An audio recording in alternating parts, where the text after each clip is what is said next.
Hello mga kapanalig. I am here again today to give you my own observation and knowledge about the team Los Angeles Lakers in NBA. Considering the NBA Finals is this week between Los Angeles Lakers versus Miami Heat. And because of the powerhouse team, the Los Angeles Lakers, let's talk about them and give you some knowledge, key points, or factors of how will they defeat the Miami Heat. I have 5 key points or factors on how the Lakers may defeat the Miami Heat. First, foul trouble of Bam Adebayo. Second, shooting stroke of Danny Green and Kentavious Caldwell-Pope. Third, Anthony Davis dominance in the paint. Fourth, perimeter defense of the Lakers. And 5, control the rebounds. Let's talk about the first key point of the Lakers' success in defeating Miami in this 2020 Finals game. The foul trouble of Bam Adebayo. For the past week and days of the playoffs, I watched the games of Bam Adebayo. He is the key success defensively by the Miami Heat, with an 18.5 points per game, 11.4 total rebounds per game, 1.2 steals per game, and 1 block per game, with also a 51.7 field goal percentage. With the dominance of Bam Adebayo inside the paint, Miami Heat can easily give their shooters green light to shoot 3 points when they are open. Players like Tyler Hero, Duncan Robinson, and Jay Crowder. This is because Lakers' perimeter defense is so weak. But if the Lakers neutralize or abuse Bam Adebayo's personal fouls, they have a big chance to win the series. Losing Bam Adebayo's presence in the paint, Lakers guard can easily help or contest shooters of the Heat guards. LeBron James and Anthony Davis can also easily penetrate in the paint when Bam Adebayo is on in the court. The second key point or factor of the Lakers is the shooting stroke of Danny Green and Kentavious Caldwell-Pope. We all know that these two shooters of Lakers is their main gunner in the 3-point territory. That's why they signed Danny Green before the 2019 and 2020 season. Danny Green is a veteran gunner. He can shoot and also he can defend. He also a great role player in the team. And on the other hand, Kentavious Caldwell-Pope also is a pure scorer shooting guard with a 38.5% in the 3-point territory in the 2019-2020 season. If these two consistently give boost and threat to the outside area of the Los Angeles Lakers, they can easily outscore the Miami Heat and can win the series. Imagine if you have a consistent shooters, LeBron and Davis can easily penetrate at the paint with no regards. We all know that the strength of James and Davis needs a double team effort of the opposing teams. The third key point or factor of the Lakers is the dominance of Anthony Davis at the paint or in the shaded area. With an average of 28 points per game and 9 rebounds per game, he is one of the best partner of LeBron James as of now. James and Davis tandem is fit to them because of their style of play.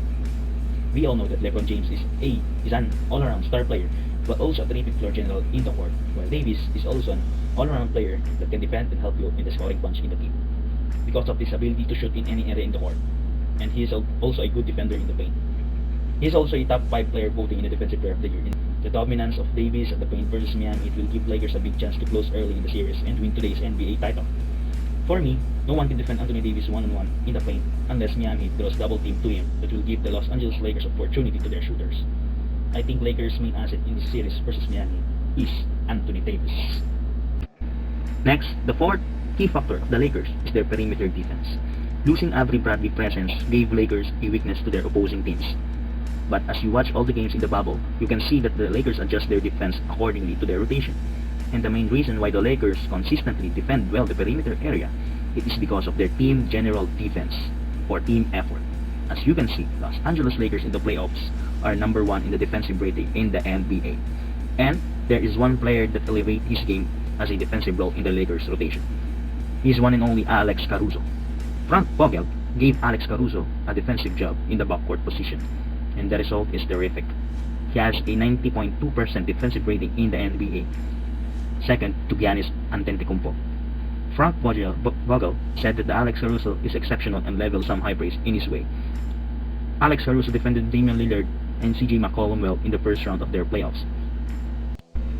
He is a huge part of that series' victory and a boost to their bench firepower. This is according to their head coach. The last key factor that the Lakers may do to win the series is controlling the rebounds defensively and also be aggressive in getting the ball in offensive rebounding for their second chance points. Rebounding in this series is one of the main factors to win. NBA fans and analysts are expected that the Lakers big man will dominate in the boards in the series because of their sizes. Lakers have Davis, Howard, and McKee, unlike Heat has Adebayo, Olynyk, and Leonard. Lakers big man also has a more playoff experience than the Heat big mans. If the Lakers control the rebounding system all throughout the series, they will sweep the Heat in the finals. That's all. Thank you for listening about my own key factors about the game of basketball. As I said, all of this is all about my opinion only. My intention only is to observe and understand the game of basketball. Win or lose in these NBA finals, I salute to them because they give their 101% of their effort to reach the NBA finals. Whether you are a powerhouse team or the underdog team, as a player, I understand all their struggle and pressure in the playoffs or in the game. I just want a good game for both of them and cherish the moment. One love, one heart. Thank you. Please like and subscribe my channel for more updated analysis about the game of basketball, especially in the NBA.